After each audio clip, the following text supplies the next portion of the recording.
নমস্কাৰ, তোমালোকৰ কাৰণে বহুতেই ভাল খবৰ আহিছে। যিটো অসম পুলিচৰ অফিচিয়েল ৱেবছাইট আছে SLPRB, তাত বহুতেই ভাল খবৰ আহিছে ৰিটেন এক্সামৰ সন্দৰ্ভত। নিশ্চয় দেখাই পাইছা, এইটোৱে হৈছে অসম পুলিচৰ অফিচিয়েল ৱেবছাইট SLPRB। লগতে উল্লেখ কৰিছে তোমালোকৰ ৰিকমেণ্ড নটিছ, যেনেকৈ তোমালোকৰ ডেটটো দিয়া হৈছে আপডেট ডেট 17/03/2023।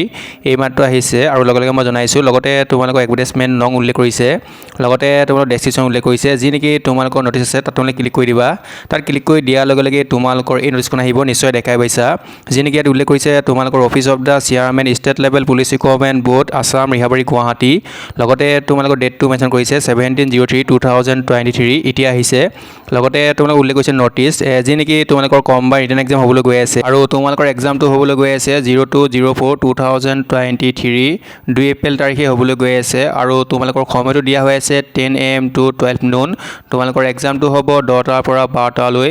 আৰু কাৰ হ'ব সেইটো মই জনাই আছোঁ। যিখিনি তোমালোকৰ ভেকেঞ্চি আছিল 4 পোষ্ট তোমালোকৰ প্লান্টন কামাণ্ডাৰ ভেকেঞ্চি আছিল। লগতে তোমালোকৰ 32 পোষ্ট এছিষ্টেণ্ট জেলাৰ ভেকেঞ্চি আছিল। লগতে তোমালোকৰ যিখিনি 264 ফৰেষ্ট গ্ৰেড 1ৰ ভেকেঞ্চি আছিল।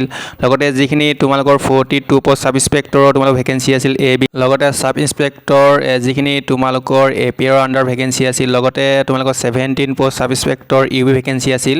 লগতে তোমালোকৰ 5 পোষ্ট ছাব ইন্সপেক্টৰ তোমালোকৰ যিখিনি হিলছ ভেকেঞ্চি আছিল।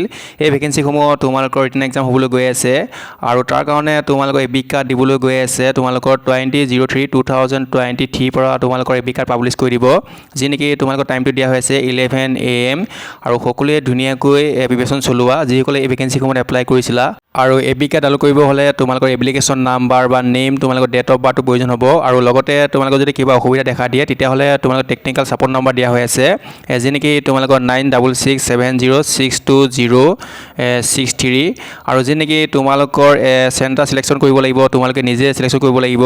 তোমালোকৰ চেণ্টাৰসমূহ দিয়া হৈছে তোমালোকৰ লখিমপুৰ দিয়া হৈছে 1 নম্বৰ, 2 নম্বৰ তোমালোকৰ ডিব্ৰুগড়, 3 নম্বৰ দিয়া হৈছে যোৰহাট, 4 নম্বৰ দিয়া হৈছে তোমালোকৰ কাৰ্বি আলং, 5 নম্বৰ দিয়া হৈছে তোমালোকৰ কামৰূপ মেট্ৰ', আৰু 6 নম্বৰ দিয়া হৈছে কামৰূপ, আৰু 7 নম্বৰ দিয়া হৈছে দৰং, 8 নম্বৰ দিয়া হৈছে তোমালোকৰ শোণিতপুৰ, 9 নম্বৰ দিয়া হৈছে তোমালোকৰ কাছাৰ, আৰু 10 নম্বৰ দিয়া হৈছে তোমালোকৰ নলবাৰী, আৰু 11 নম্বৰ দিয়া হৈছে তোমালোকৰ কোকৰাঝাৰ। তোমালোকৰ 11টা চেণ্টাৰত হ'ব এক্সামসমূহ, আৰু সকলোৱে তোমালোকে নিজে নিজে চিলেকশ্যন কৰি ল'ব লাগিব। ভিডিঅ'টো ইমানখিনি আছিল, ধন্যবাদ।